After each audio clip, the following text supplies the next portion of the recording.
시간 우리 믿음의 고백 드림으로 말씀 앞에 나가도록 하겠습니다. 하나님 나를 사랑하신다. 하나님 내 인생에 크고 비밀한 계획을 가지고 계신다. 하나님은 오늘도 나와 동행하셔서 그 계획을 이루어 주신다.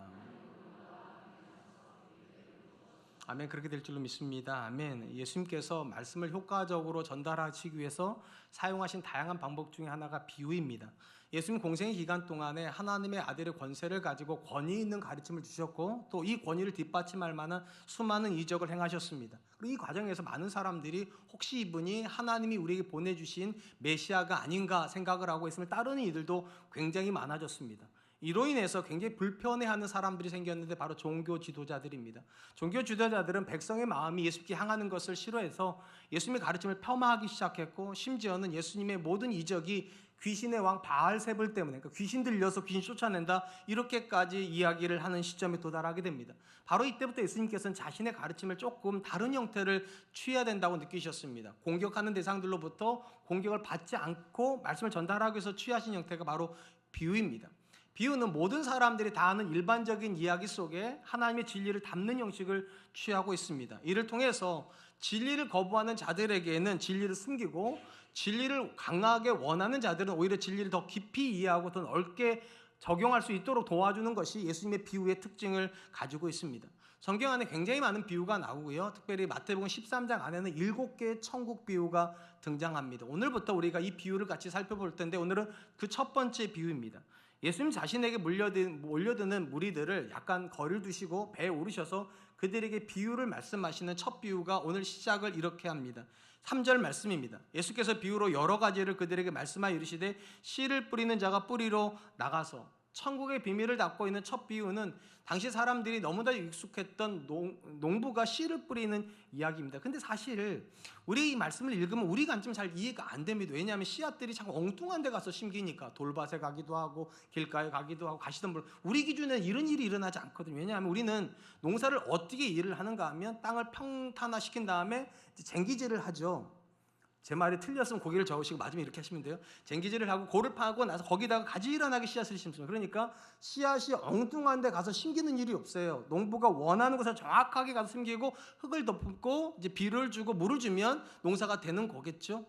우리는 그렇게 이해를 합니다. 근데 유대인들은 그렇게 하지 않습니다. 유대인들이 예수님 당시에는 보이는 홀들 다 치워가지고 돌담을 만든 다음에 거기다 일정한 부분에 쟁기질을 한 다음에 바람이 부는 때 씨앗 주머니에서 씨앗 꺼내다가 흩어뿌리는. 그래서 오늘 본문에 뿌렸다는 말이 그렇게 나오네요. 뿌리다 보니까 이 씨앗들이 각각 다른 토양에 가서 떨어지는 겁니다. 어떤 씨앗은 길가에 떨어지고 어떤 것은 돌밭에, 어떤 것은 가시밭에, 어떤 씨앗은 좋은 밭에 떨어지고 이런 일이 벌어지는 거죠. 이건 비유기 때문에 각각에 대응하는 것이 있습니다. 예를 들면 씨 뿌리는 자는 누구를 표현을 하는가? 예수님을 표현을 하고 예수님이 뿌리시는 그 씨앗은 무엇이며 예수님이 가르치신 말씀을 가리키며 네 개의 밭은 예수님 곁에 있는 많은 사람들의 심령의 상태를 보여줍니다. 어떤 사람은 길가의 상태고 어떤 사람은 돌밭, 어떤 사람은 가시밭, 어떤 사람은 좋은 땅 이렇게 되었다는 것입니다.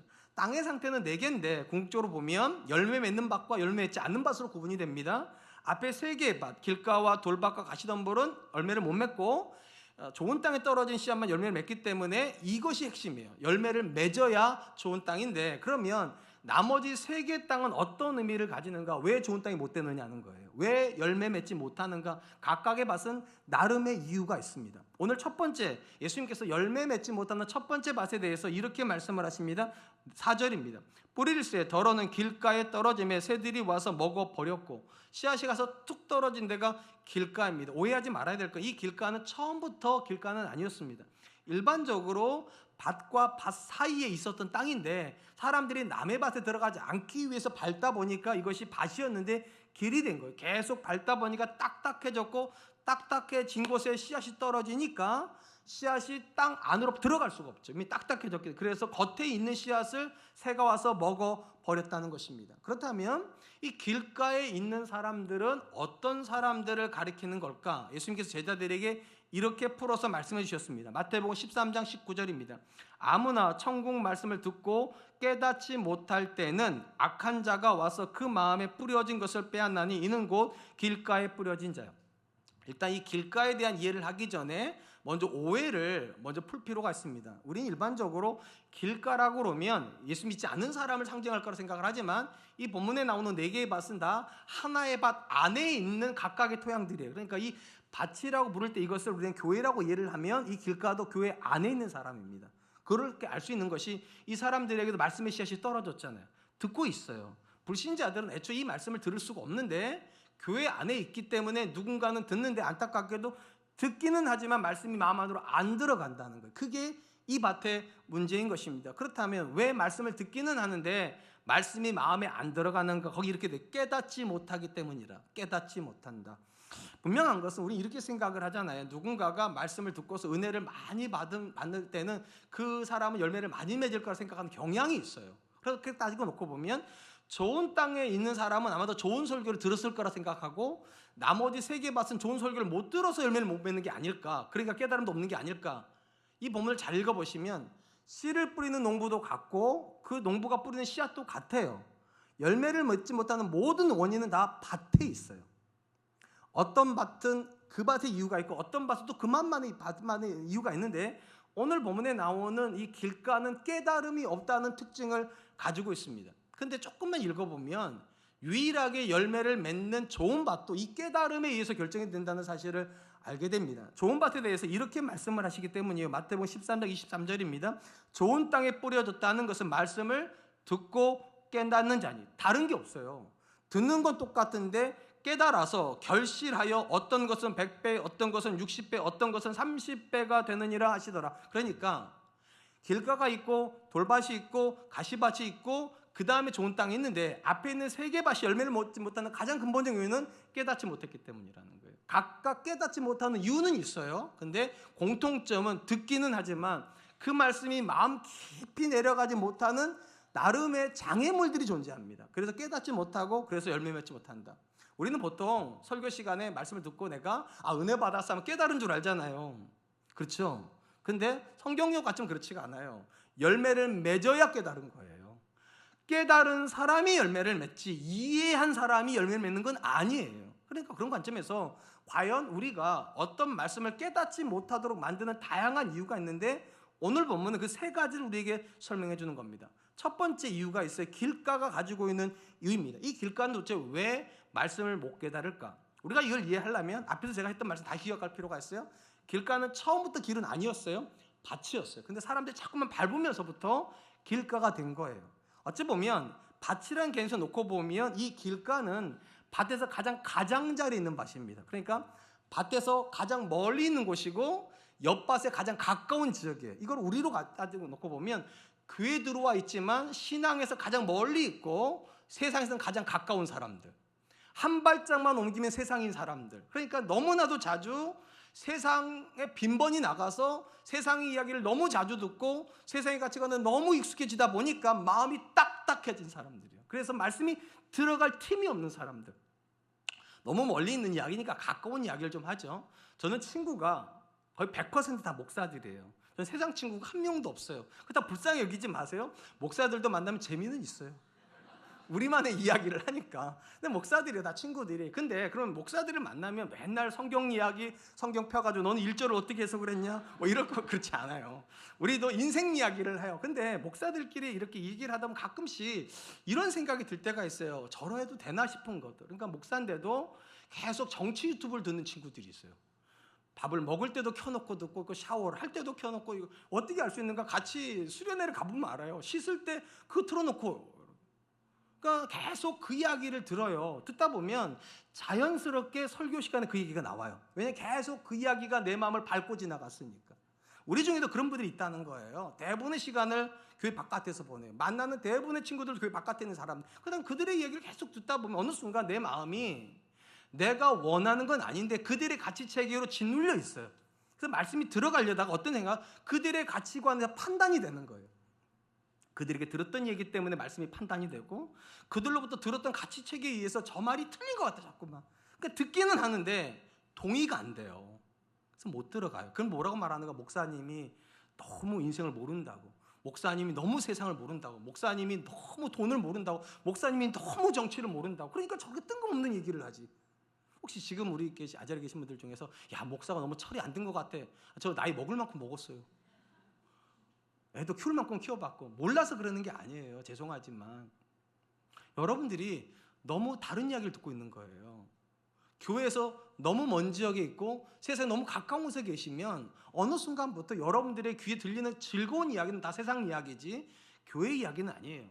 마음에 와닿는 이야기는 말씀의 이야기가 아니라 여러분들에게 돈이 될 만한 그런 정보가 마음에 와닿고 거기에 은혜를 받지요. 그러니까 돈이 안 될 것 같은 말씀이 여러분들한테 그렇게 피부에 와닿지를 않습니다. 그래서 길가가 되는 거예요. 말씀을 들으면 자꾸만 판단하게 되는 거죠. 사랑하는 성도 여러분, 예수님께서 말씀하신 길가의 진짜 문제는 이 말씀이 안 떨어진다는 게 아니에요. 떨어졌는데 이 말씀이 마음 안으로 애초에 아예 안 들어간다는 거예요. 아예 안 들어가요. 성경에서 신앙의 문제를 일으켰던 대부분의 사람들은 말씀을 안 듣는 이방인들이 아닙니다. 그들은 애초에 문제를 안 일으켜요. 누가 문제를 일으키는가? 말씀을 듣기는 하는데 길가에 있는 사람들이 문제를 일으켜요. 성경에서 이 길가라는 단어를 쓰진 않아요. 사실 구약 성경은 어떤 단어를 쓰는가? 구약 성경에만 나오는 단어가 있어요. 완악함이라는 단어예요. 여러분이 이 단어 어디서 많이 봤는가 하면 출애굽기에서 모세가 바로에게 가서 계속 말을 해요. 하나님 말을 직접 전달을 하시면 이적도 보여줘요. 근데 마음이 완악함이니라 이렇게 돼 있어요. 보여주고 들려주는데 못 들어요. 안 들어요. 왜냐하면 완악함이라는 뜻이 뭐냐? 딱딱하다는 거예요. 딱딱해서 어떤 말도 안 들어가. 이미 신념이 꽉 차 있어요. 자기 생각이 가득해요. 그렇다고 여러분 이런 사람이 말씀의 은혜를 못 받는 건 아니에요. 길가도 은혜 받아요. 언제 은혜 받습니까?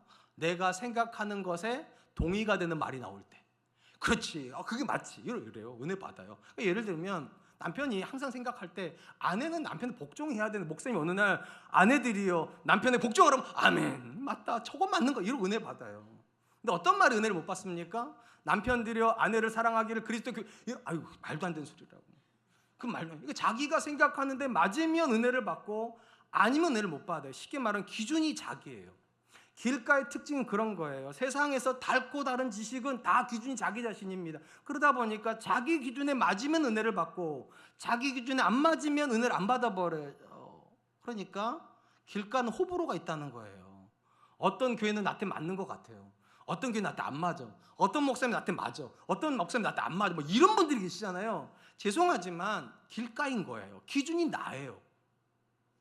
미리 말하면 내 생각이 아무리 중요하고 내 생각이 아무리 맞는 것 같아도 하나님의 말씀이 진리잖아요. 우리가 이 진리를 들으러 온 거잖아요. 내 생각으로 진리를 판단하러 온 건 아닌데 길가는 생각으로 진리를 판단하니까 말씀이 안 들어갑니다. 혹시 지금 저와 여러분들 중에 말씀을 듣기는 하지만 안 들어가는 분들이 계십니까? 그럼 다시 생각해 봐야 돼요. 일주일 동안 나는 대부분의 시간을 누구와 보내고 어떤 소리를 듣고 어떤 소리를 듣고 싶어 하십니까? 정치 유튜브의 소리를 계속 듣습니까? 드라마를 계속 봅니까? 친구들을 계속 만납니까? 말씀이 안 들어갈 수밖에 없어요. 성경을 읽으십니까? 찬양을 들으십니까? 설교 말씀을 한 번씩 되짚어 보십니까? 말씀이 들어갈 수밖에 없어요. 왜냐하면 그 마음은 말랑말랑해져 있거든요. 전 저와 여러분들이 세상에 가깝고 교회에서 가장 먼 사람이 아니라 세상에서 가장 멀고 하나님의 말씀이 가장 가까운 자리를 찾아올 수 있었으면 그 사람은 절대로 길가가 될 수가 없는 사람이기 때문입니다. 두 번째로 예수님은 말씀을 듣지만 열매 맺지 못하는 땅에 대해서 이렇게 말씀하세요. 5절로 6절입니다. 더러는 흙이 얕은 돌밭에 떨어짐에 흙이 깊지 아니하므로 곧 싹이 나오나 해가 돋은 후에 타서 뿌리가 없어짐으로 말랐고, 이 돌밭은 길가랑 확실히 달라요. 왜냐하면 씨앗이 떨어진다면 없어지는 게 아니라 안으로 들어갑니다. 들어가서 씨앗을 틔울 정도, 그러니까 뿌리도 약간은 낮다는 거예요. 그러니까 분명히 이 사람들은 다른 사람들이에요. 근데 문제가 무엇인가? 안에 있어요. 씨앗이 더 깊게 내려가서 뿌리를 내려야 되는데 뿌리를 못 내리게 만드는 내부적 원인을 가지고, 돌들이라 표현된 이 내부적 원인에 의해서 씨앗이 말라버린다는 거예요. 예수님은 이 돌밭 같은 사람들을 이렇게 말씀을 하십니다. 마태복음 13장 20절로 21절입니다. 돌밭에 뿌려졌다는 것은 말씀을 듣고 즉시 기쁨으로 받되 그 속에 뿌리가 없어 잠시 견디다가 말씀으로 말미암아 환난이나 박해가 일어날 때에는 곧 넘어지는 자요. 확실히 이 사람들은 길가와 다른 사람들인데 무엇이 다른가? 기쁨이 있대요. 말씀을 듣는데 즉시 기쁨으로 받아들인다. 그러니까 이 돌밭에 있는 사람들은 누가 봐도 외형적으로 보면 굉장히 믿음 좋은 사람이에요. 설교하는데 다 저보고 웃어주는 분들이 있어요. 그리고 막 열심히 받아 적으시고, 2부 때도 어떤 분 저한테 노트를 자랑하시더라고요. 목사님, 저는 목사님 말씀 한마디도 안 놓치려고 막 열심히 받아 적는다. 그분이 돌봐시는 얘기는 아니에요. 근데 그런 식으로 뭔가를 열심히 해요. 누가 봐도 믿음이 있는 것 같고, 심지어 이 사람이 하는 모든 일마다 잘 되니까 그 사람이 돌봐실 거를 아무도 생각을 안 해요. 그러니까 여러분, 우리 중에 믿음이 좋지만 돌봐시 분명히 있어요. 안에 문제가 있는 사람들이 있어요. 하나님의 말씀이 깊게 들어가지 못하게 하는 사람. 심지어 이 사람은요, 씨앗을 틔우는 사람이잖아요. 그 말은 말씀대로 살려고 하고 있다는 거예요. 자, 신앙 안에 기쁨도 있어요. 다른 사람이 볼 때 믿음도 있어 보이고 심지어 말씀대로 살려고 하는데 열매는 없어요. 내부적인 원인을 가지고 있기 때문에 돌밭이에요, 마음이. 그러면 도대체 이 사람들은 어떤 사람들일까요? 우리가 농사를 이야기를 할 때 쟁기를 깊게 집어넣잖아요. 깊게 집어넣은 이유가 무엇입니까? 이 돌을 파내기 위한 거잖아요. 그러니까 엄밀히 말하면 농사가 잘 되려면 돌이 파졌어야 되는 거예요. 근데 이 사람은 파졌어야 될 돌을 그대로 가지고 와버린 거죠. 더 노골적으로 말하면 세상에서 교회로 들어올 때 버리고 왔어야 되는 건데 안 버리고 그대로 들어왔다는 거예요.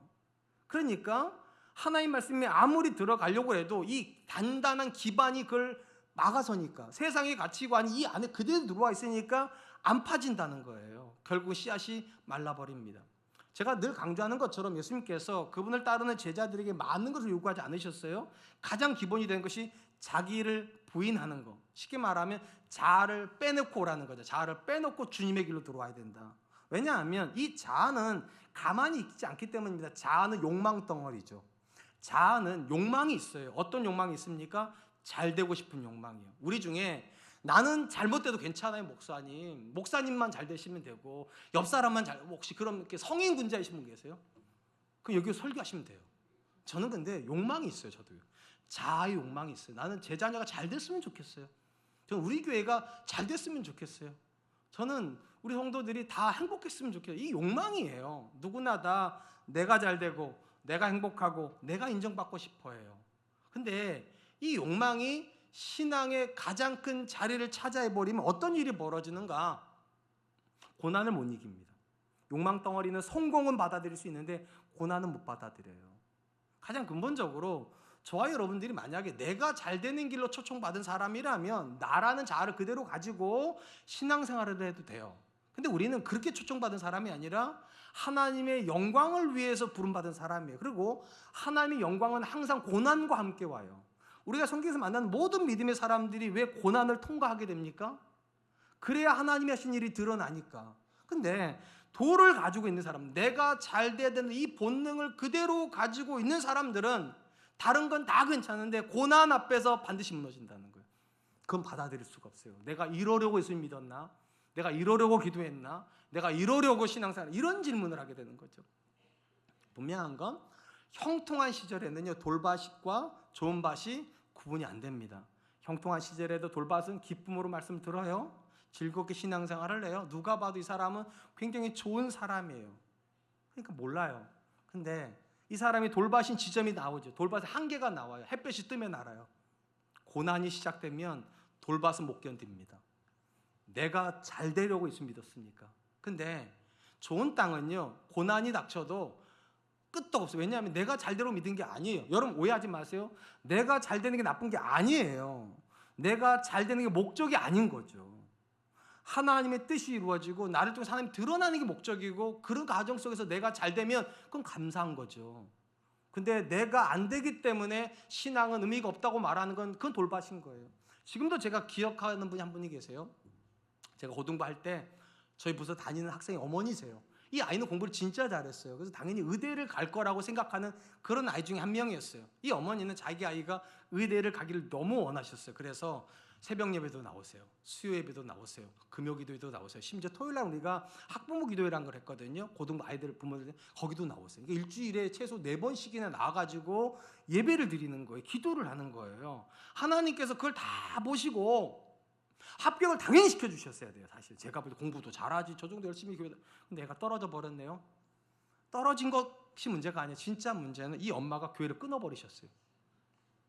왜 끊어버리셨을까요? 그렇게 열심히 나오던 분이 마음에 돌이 있는 거예요. 내 자녀가 잘 되려고 내가 예수 믿은 거지. 내 자녀가 좋은 대학교 가게 하려고 기도한 거지. 내가 얘 자녀에게 기대하는 모습이 있으니까 하나님이 그렇게 매달렸는데 하나님이 그걸 안 주셨으면 내가 왜 예수 믿어야 되지? 내가 도대체 뭐 한다고 신앙생활 해야 되지? 돌밭이 있으면 말씀이 안 들어가요. 내가 삶의 중심을 잡고 있으면 어떤 말씀은 기쁨으로 받아요. 근데 어떤 말씀은 절대로 안 들어가요. 특별히 오늘 본문에 보면 돌밭에 해당되는 사람이 겪는 시련이 이렇게 나와 있다는 데 의미가 있어요. 말씀으로 말미암아 환난이나 박해를 받는다. 말씀으로 말미암아, 쉽게 말하면 말씀이 한 사람 안으로 들어가면 자동스럽게 그 다음에 뭐가 작동한다는 겁니까? 환난과 박해가 작동을 한다는 거예요. 그러니까 말씀에 순종을 했는데 고난을 안 받는다, 이건 없다는 거예요. 말씀에 순종을 하면 고난받는 거라는 거예요.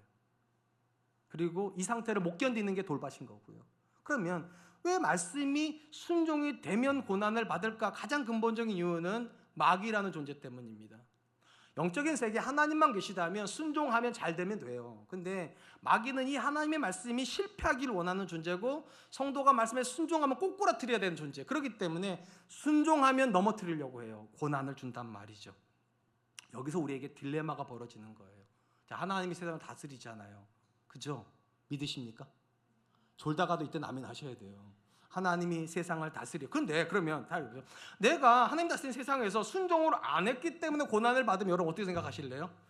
당연하지. 내가 말씀 순종 안 했는데. 그러실 거 아니겠어요? 기도를 안 했더니만 얻어 터졌어. 죄송해요. 그럼 기도를 안 한다고 이런 이해가 되잖아요. 근데 하나님 다스리는 세상에서 내가 기도도 했어. 순종도 했어. 심지어 예배도 즐겁게 드리는데 고난 받아. 이게 이해가 안 되는 거예요. 이게 딜레마인 거예요. 아니 말이 안 되잖아요. 순종을 안 하시면 때리시라고 하나님. 근데 순종으로 했는데 왜 때려? 심지어 하나님이 안 다스리는 세상에 모를까? 하나님 다스리는 세상인데 적어도 마귀가 순종 안 할 때 나를 건드리는 건 내버려둬도 되지만 내가 순종할 때는 마귀가 못 건드리게 날 보호해 주셔야 되는데 놀랍게도 말씀으로 말미암아 순종하는데 환난과 핍박이 다가온다. 하나님 도대체 왜 그러시냐는 거예요. 이게 돌밭에 있는 사람들이 가장 큰 문제인 거예요.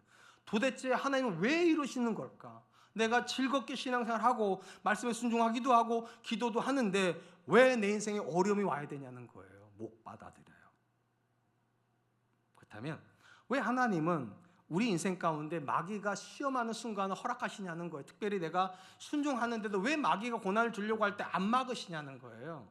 우리가 이 대답을 하기 전에 다시 이 비유를 다시 들여다볼 필요가 있어요. 자, 하나님께서 왜 이 돌밭에게 해를 띄우십니까? 해가 뜨기 이전까지는 이 돌밭이 돌밭인지 아무도 몰랐어요. 아니 심지어 돌밭인 사람도 자기가 좋은 땅인 줄 알 거예요. 왜냐하면 신앙이 너무 좋으니까 말씀을 들을 때마다 막 은혜 받고 교회 가는 게 행복하고 사람들에게 나눠주는 게 너무 좋고 이러니까 자기도 자기가 돌밭인지 몰랐을 거예요.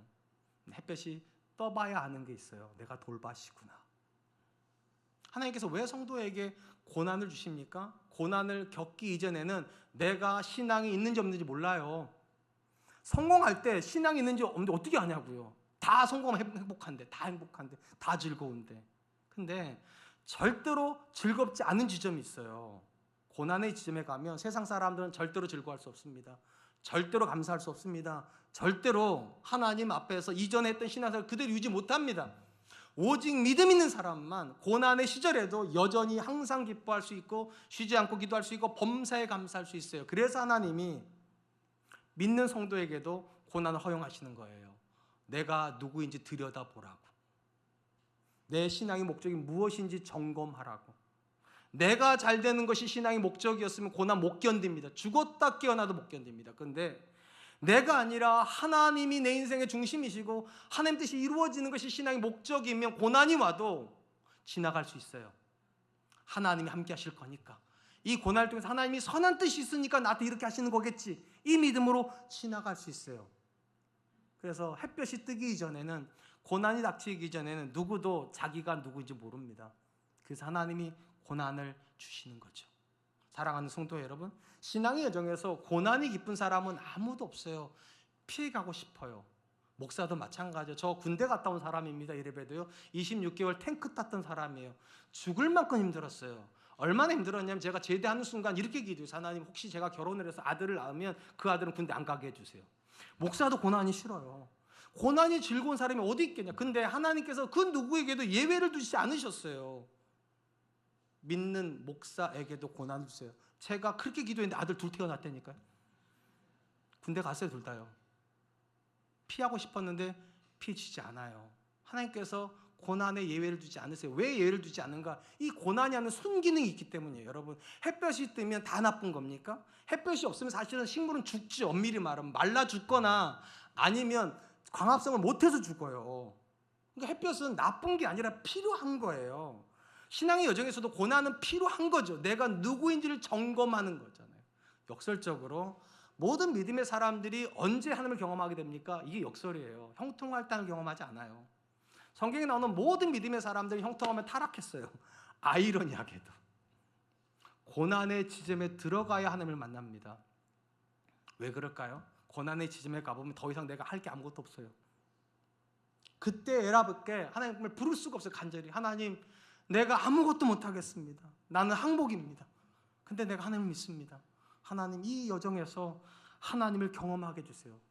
그래서 하나님이 고난을 주시는 거예요. 고난 앞에 서야 내가 항복이 되고요. 고난 앞에 서야 내 믿음이 확연하게 드러나니까.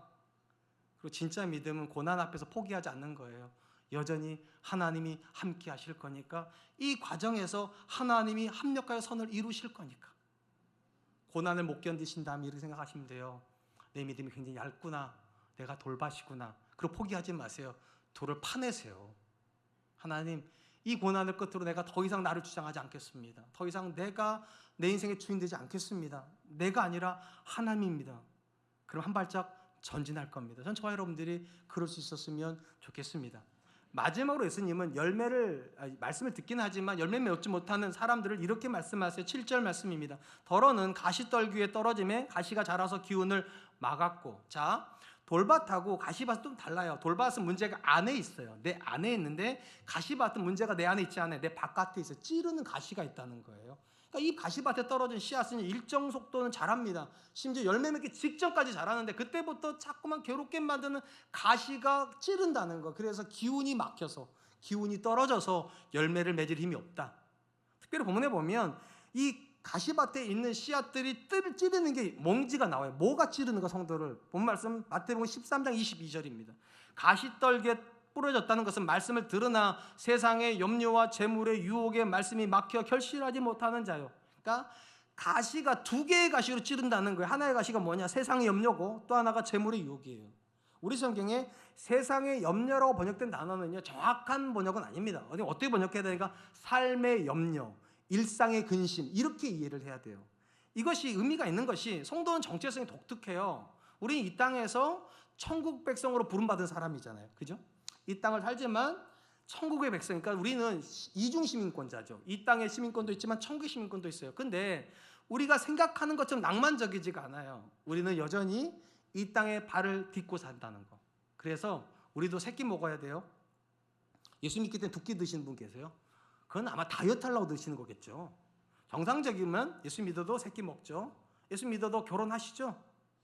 결혼하고서 애 안 낳는 건 아니잖아요. 예수 믿어도 애 낳으시죠. 낳고 깨닫는 게 있잖아요. 원수를 낳았구나. 우리 다 누구나 그렇게 깨닫는 거예요. 왜냐, 땅에다 발을 딛고 애를 낳고 보면 그렇게 되는 거잖아요. 또 결혼을 해가지고 남편이랑 아내랑 행복하게 살 줄 알았지만 원수랑 살고 계시는, 물론 저희 집만 그럴 수도 있긴 한데, 이게 일상이에요. 이게 일상에서 일상을 살기 때문에 염려가 생기는 거예요. 신앙 안에서 예수님 믿지만 똑같은 문제를 지나가야 된다는 거예요. 똑같은 문제를. 근데 이 가시밭에 있는 사람은 이것을 견딜 수가 없는 거예요. 내가 예수님 믿는데 왜 똑같은 문제를 만나야 되는가? 나는 다른 문제를 만나고 싶은데. 근데 하나님께서 똑같은 문제를 주신다는 거예요. 예수 믿으나 안 믿으나 살면서 겪는 문제는 대동소이해요. 이게 돌밭하고 좀 달라요. 돌밭은 고난이라는 게 있잖아요. 고난은 이유가 있어요. 어떤 이유? 죄 때문에, 아니면 욕심 때문에, 아니면 하나님이 연단하시려고 원인이 있어요. 근데 이 세 번째 밭, 가시밭은 원인이 없어요. 자 보세요. 자녀가 사춘기에 들어간 게 죄 때문이에요? 애가 사춘기가 지랄 발광, 죄송해요. 이렇게 표현했는데, 우리 집에 애들이 지랄 발광을 하더라고요. 그렇게 착했던 애가. 그러면 애가 죄 지어서 그런 거예요? 원인이 없어요. 그 나이가 되니까 그렇게 하는 거예요. 자, 결혼을 했어요. 굉장히 사랑하는 사람이라 결혼을 했는데 결혼해 보니까 맨날 싸워요. 그럼 왜 싸우나 봤더니 성격이 다르네. 야, 그럼 성격 다른 게 죄 때문이에요? 남편이 잘못한 거예요? 아내가 잘못한 거예요? 잘못 아무도 안 했어요. 그냥 다른 사람이 사랑한 게 문제인 거지. 그런 거잖아요. 일상의 삶이에요. 자, 요즘은 우리가 상황이 시대가 굉장히 어렵잖아요. 트럼프 대통령이 관세를 막 올렸다 냈다니까 회사가 갑자기 이게 우리가 잘못한 거예요? 기도 안 한 거예요? 아니에요. 세상이 요동치니까 여러분 직장도 같이 요동치는 거지. 이게 일상인 거예요. 일상에서 생기는 염려. 이게 이 본문에 나오는 세상의 염려라는 단어예요. 내가 세상을 안 살았다면, 차라리 내가 내가 결혼을 안 했다면, 내가 자녀를 안 낳았다면, 내가 직장 안 다녔다면 안 당할 텐데, 없었을 문제인데, 애도 키워야 되고 결혼 생활도 해야 되고 직장 생활 하다 보니까 누구나 다 만나는 문제가 있다는 거예요. 근데 안타깝게도 예수 믿는 사람들 중에서는 이걸 못 받아들이는 분들이 계세요. 내가 이렇게 신앙생활 열심히 하는데 왜 내 자녀가 저렇게 사춘기를 겪어야 돼? 내가 말을 하면은 주여 말씀하소서 주여 중에 이렇게 순종적인 자녀가 나와야지 왜 우리 집에는 저렇게 애가 그냥 말만 하면은 막 화를 내고 왜 그럴까? 난 신앙생활 제대로 하고 있는데 심지어 하나님 나를 사랑하신다면 왜 이런 남편, 이런 아내를 주셨을까? 이렇게 안 맞는데. 아니 나는 예수 믿고 정말 신앙 열심히 하면 이렇게 흔들리지 않는 견고한 반석 같은 직장에 들어가면 얼마나 좋아. 이렇게 맨날 요동치고 그냥 나도 전문직 했으면 이러지 않을 텐데. 이런 분들이 계세요. 내가 다 오해해요. 여러분 그건 신앙하고 아무 상관이 없는 거예요. 그냥 자녀를 낳았기 때문에 사춘기를 통과해야 되는 거예요. 여러분이 사랑했던 사람이 여러분이랑 다른 사람이기 때문에 어쩔 수 없이 싸우는 거예요. 그래도 헤어지지 않으실 거잖아요. 저는 제 아내랑 죽자고 싸워요. 그리고 속으로는 안 헤어져. 그리고 은혜 받으면서도 싸워요. 말씀 보면서도 싸워요. 그리고 하나님께 제가 이렇게 말해요. 하나님, 저는 제 아내가 도무지 이해가 안 되면 이러고 또 싸워요. 근데 그건 어쩔 수 없는 거잖아요. 다른 건데. 다른 거예요. 제 아내랑 저는 정말로 달라요. 근데 싸우면서 확신은 있어요. 절대로 안 헤어진다. 최근에 제 아내가 이런 얘기를 하더라고요. 안 헤어지길 정말 잘했어 여보, 그치? 우리가 28년째 살고 있거든요. 28년 살고 나니까 이제 전우애가 생기더라고 이게. 자꾸 싸우다 보니까. 그리고 못 헤어지는 거니까 어차피 안 헤어질 거 알아요 서로요. 그러니까 이거는 믿음의 문제가 아닌 거잖아요. 달라서 싸우는 거 어쩌겠어요. 여러분 믿음의 문제면 저는 절대로 안 싸워요. 저 믿음 되게 좋아요. 믿음의 문제가 아니라 이건 삶의 문제인 거예요. 다른 남자랑 살고 다른 여자랑 살고 나는 딸 키우고 싶었는데 아들 키우는 거고 그것도 아들 둘씩이나 태어나 버리면 이건 전쟁터잖아요. 안 키워보면 몰라요. 근데 그건 일상인데 일상에서 일어나는 문제를 자꾸만 믿음으로 가져오는 분들이 계세요. 나는 정말 신앙생활 잘하는데 왜 이럴까 왜 저럴까 하면서 계속 안 찔러도 되는데 계속 찌르는 거 자기를요. 안 찔러도 되는 건데 믿음은요 여러분의 일상의 문제를 없애주지 않아요. 믿음은요 여러분의 일상의 문제를 이상하게 여기지 않게 만드는 거예요. 그리고 어떻게 하는가? 견디게 만들어요. 내 자녀가 저렇게 사춘기를 폭풍처럼 지나가지만 반드시 제자리로 돌아온다. 하나님이 내 자녀와 함께 하실 거니까 견디는 거예요. 막 죽을 만큼 싸우지만 어느 수정 되면 하나님께서 반드시 우리 둘을 만나게 하신 이유가 있을 테니까 성숙될 걸 믿고 믿음으로 싸우는 거 믿음으로 안 헤어질 거니까. 회사가 요동칠 수 있어요. 그런데 그 모든 과정을 통해서 하나님께서 나를 더 견고한 사람으로 어쩌면 더 좋은 다른 일로 나를 부르시기 위해 손드는지도 모를 일이에요. 믿음은 그걸 믿는 거예요.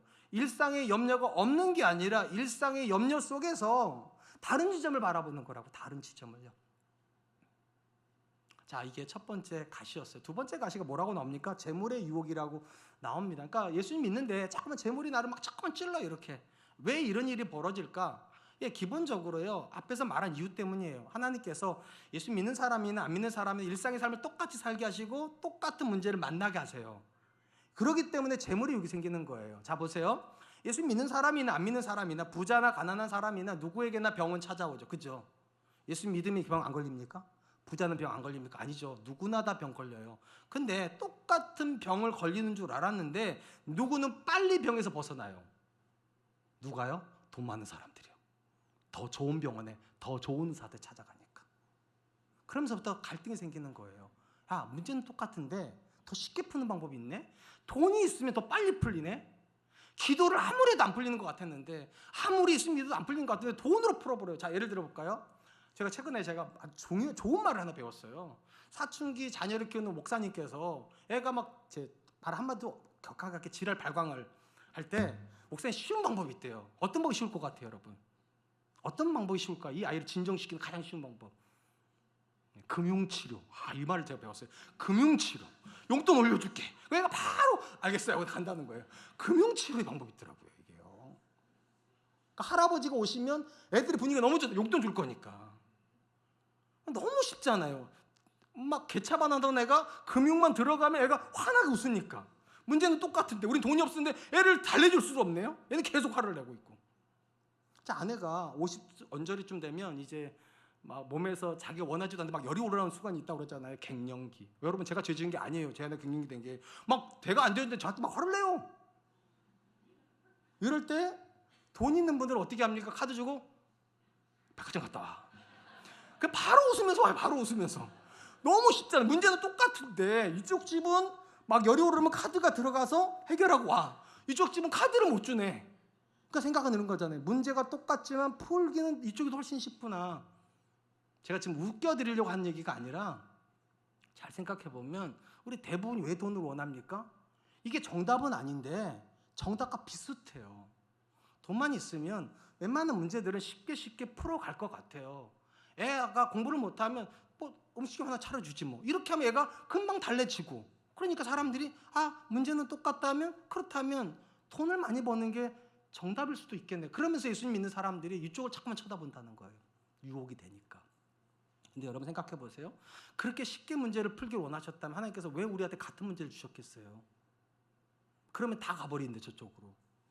그 문제 속에서 배우는 게 있기 때문에 문제를 주시는 거예요. 사춘기 자녀를 키우면서 배우는 부모의 마음이 있어요. 하나님 앞에 내가 저 사춘기 자녀 같은 시절이 있을 거니까. 갈등하는 배우자를 보면서 배우는 게 있어요. 세상이 내 마음대로 안 된다는 거. 이렇게 사랑하는 사람들이 갈등을 빚는데 교회 안에 이렇게 많은 성도들인데 왜 갈등이 없겠어요? 배우자하고 갈등하면서 그걸 배우는 거예요. 사람들이 나랑 다루는 거구나. 근데 그거를 금융치료해버리면 언제 배우겠냐고요.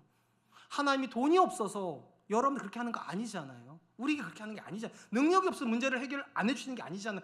배울 게 있기 때문에 그걸 지나가게 하시는 거라고요. 근데 가시밭에 있는 사람은요, 배울 게 없다고 생각하는 거예요. 괴롭다고만 생각하는 거예요. 힘들다고만 생각하는 거예요. 그러니까 돈을 벌어야 되겠구나. 그러니까 돈이 있어야 되겠구나. 제가 돈 나쁘다 말하는 게 아니에요. 돈이 정답은 아니라고 말씀드리는 거예요.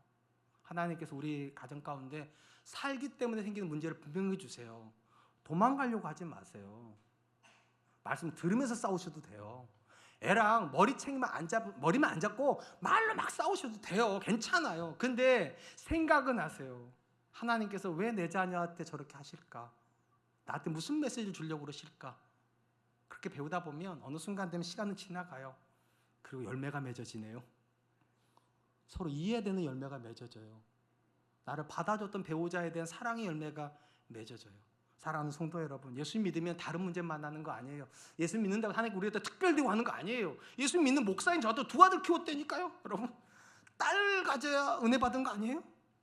딸 가진 목사님들 얼마나 유세한 줄 아세요? 목사님 참 불쌍하다고.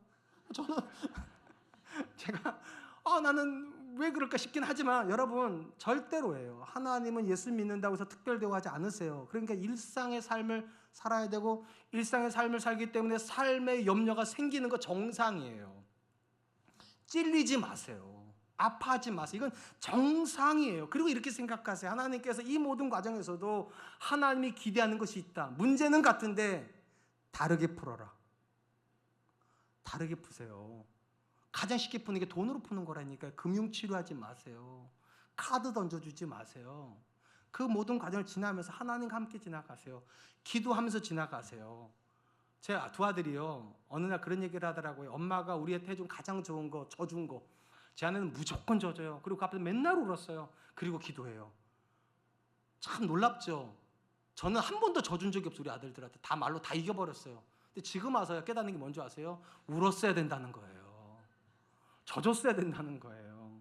져준 엄마한테는요, 친구가 되어주더라고, 우리 아들들이요. 이겼던 아빠한테는 지들이 이겨먹으려고 그래, 이제는요. 하나님께서 그 과정을 지나가기엔 다 이유가 있는데 그들처럼 지나가려고 하지 마시고 하나님의 말씀 붙잡고 지나가려고 하세요. 분명한 건 예수 믿는다고 다 성공하는 건 아니에요. 예수를 제대로 믿으면 무너지지는 않아요. 저와 여러분들이 그럴 수 있기를 주님의 이름으로 축복합니다.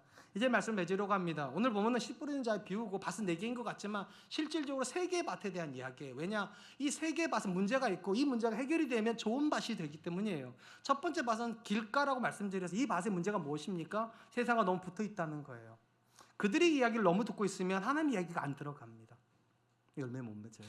두 번째 맛은 돌밭이에요. 내 안에 문제가 있어요. 자아가 살아있으면 고난을 못 지나갑니다. 자아가 죽어야 고난을 지나갈 수가 있어요. 내가 잘 되려고 있으면 믿지 마시고 하나님의 영광을 위해서 있으면 믿으세요. 그럼 어느 순간 하나님의 영광 받으시면 내가 잘 되는 걸 경험하게 되실 거예요. 마지막 세 번째, 가시밭이 있어요. 가시밭은 좋은 토양인데 자꾸 뭔가 찔리는 거예요. 왜 찔리는가? 다른 사람이 당하는 문제를 왜 내가 당해야 되나 이렇게 생각하면, 내가 특별한 사람이길 기대하시면 가시 찔려요. 우린 특별하지 않아요. 다 똑같아요. 그렇기 때문에 내 자녀가 사춘기 겪는 거 당연한 거예요. 부부가 갈등하는 거 당연한 거예요. 회사가 어려운 거 당연한 거예요. 그런데 한 가지는 달라야 돼요. 그 문제를 푸는 게 달라야 돼요. 그들은 돈으로 재물로 풀지만 나는 하나님 주신 은혜 가운데 풀어나가겠다. 어느 순간 깨닫게 돼요. 하나님이 내 삶에 열매를 주시는구나. 하나님만이 주실 수 있는 열매가 있구나. 그게 좋은 땅에 뿌려진 씨앗들이죠. 100배, 60배, 30배 결실하는 순간이 옵니다. 전 저와 여러분들이 그럴 수 있기를 주님의 이름으로 축복합니다. 이 시간 주신 말씀을 기억하면서 세 가지로 위해서 기도하죠. 첫 번째, 하나님, 내가 교회에서 가장 멀고 세상에 가장 가까운 사람 되지 않을 수 있도록 도와주시고 한 발짝 한 발짝 말씀 앞으로, 한 발짝 한 발짝 기도 앞으로 나오는 그런 사람들 되게 해주십시오. 두 번째, 아직도 내 안에 자아가 너무 많아서 내가 잘 되고 내 자녀가 잘 되는 게 신앙의 목적이라면 하나님 이 자아를 파내게 하여 주시고 하나님의 영광에 헌신하는 사람 될 수 있도록 지금 도와주십시오. 마지막 세 번째, 내가 특별한 사람일 걸 기대하지 않게 해주시고 그들과 똑같은 문제 앞에 서는 거 당연하며 그렇지만 다르게 풀려고 하는 사람 되게 해주십시오. 돈으로 푸는 사람이 아니라 기도함으로, 말씀을 순종함으로, 하나님과 함께함으로 그 문제를 풀어서 하나님이 해주신 열매를 맺는 그런 사람 되게 하여 주십시오. 우리 같이 한 번만 기도하겠습니다.